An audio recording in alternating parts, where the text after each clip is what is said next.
하나님 말씀 요한계시록 1장 13절 말씀입니다. 제가 읽어드리도록 하겠습니다. 촛대 사이에 인자 같은 이가 발을 끌리는 옷을 입고 가슴에 금띠를 띠고. 아멘.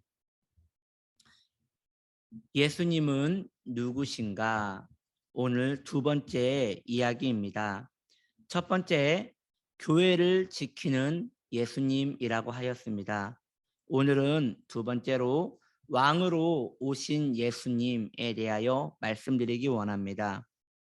오늘 본문은 주님께서 발에 끌리는 옷을 입고 나타나셨다라고 말씀하고 있습니다.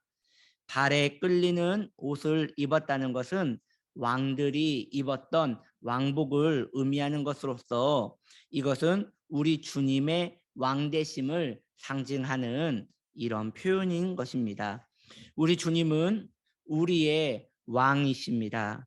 우리 주님은 믿는 이들의 왕이실 뿐 아니라 모든 만물의 왕이신 것입니다. 이 땅 지구의 왕이실 뿐 아니라 온 우주의 왕이십니다. 저 우대양 육대주의 왕이시며 저 깊은 바다 물고기의 왕이시며 우주의 북극성과 샛별의 왕이시며 맑은 날 저녁 하늘 가득한 은하수의 왕이시며 깊은 산속 아무도 모르는 곳에 홀로 핀 들풀의 왕이십니다. 오직 인간만 그분을 왕으로 영접하지 않았을 뿐이지 온 만물은 그분을 왕으로 영접하고 왕으로 섬기는 중이었습니다. 우리 왕께서는 그러므로 인간에게 받는 대우를 받지 말으셔야 합니다. 그분은 우리의 영원한 왕이시며 또 만물이 그분을 왕으로 섬기고 있는데 오직 오만하고 교만하고 무지한 인간만 그분을 왕으로 모시지 않는 것이지요. 더 나아가 불신자들은 어쩌면 이 땅의 왕이시며 모든 영혼의 왕이신 그분을 섬기지 않는 반역자들인 것입니다. 그들의 생명이 끝난 후에 그들은 불쌍하게도 처형을 당할 것입니다. 왜냐하면 그들이 알든 모르든 그들이 끝내 왕으로 모시지 않았다면 왕께서 참을 때까지 참으신 후에 이후에 심판의 시간이 오면 그 반역자들 마땅히 왕을 왕으로 모셔야 하는 그때에 그들이 그걸 거부하였기에 그들은 심판을 받게 되는 것이지요.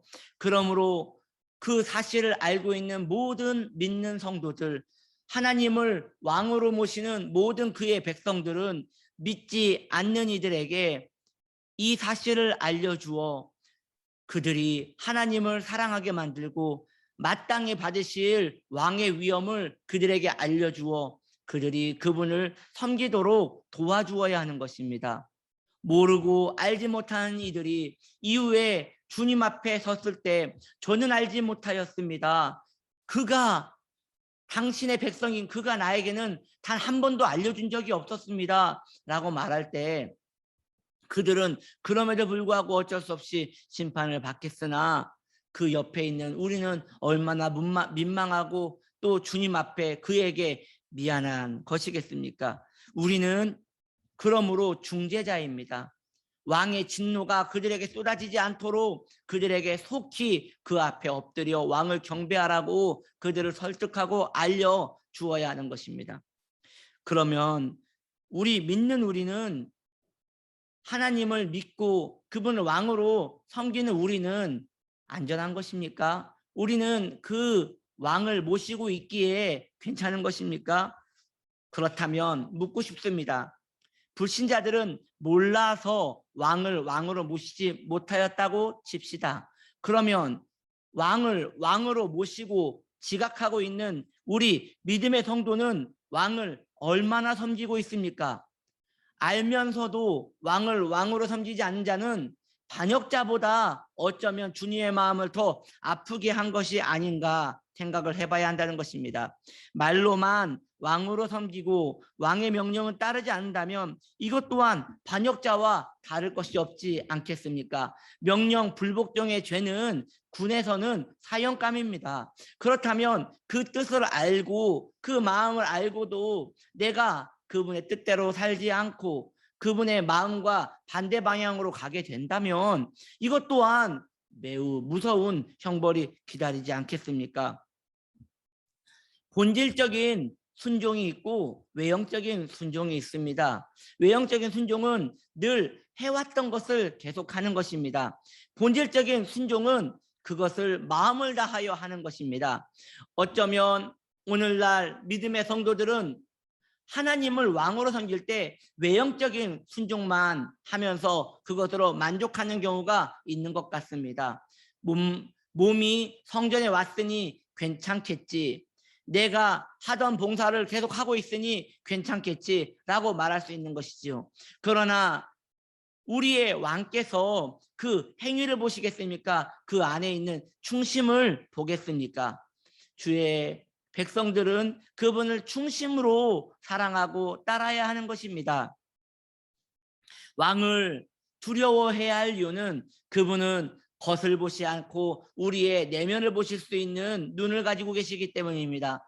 이걸 성경은 불꽃 같은 눈이라고 표현하고 있는 것이지요. 믿음의 성도들은 그분이 내 피부와 내 심장과 내 안에 있는 마음의 정서까지 살피시는 하나님을 의식하면서 살고 그 이후에 주님께서 그가 어떻게 살았는지에 대하여 왕으로서 우리에게 공로 행상을 행하실 때에 우리는 그 앞에서 기뻐할 수도 있고 울며 이를 감도 있다는 걸 알아야 하는 것입니다. 그러므로 모든 성도는 왕을 두려워해야 합니다. 그렇습니다. 왕은 사랑해야 할 존재이기도 하지만 두려워해야 할 존재입니다. 모든 신하들은 왕을 두려워해야 합니다. 왜냐하면 왕이 처형권이 있기 때문이며 왕이 상을 줄 수 있는 권세가 있기 때문입니다. 우리 주님은 착한 자에게 이후에 상을 내리시겠지만 그분을 모욕한 그의 백성에게는 냉담하신다는 것을 우리는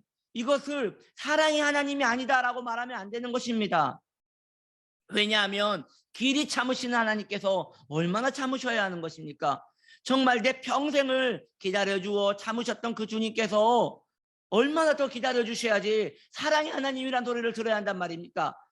엄밀히 말하면 그분이 나에게 사랑의 하나님이란 칭호를 듣지 않다요. 그분이 무슨 손해가 있겠습니까?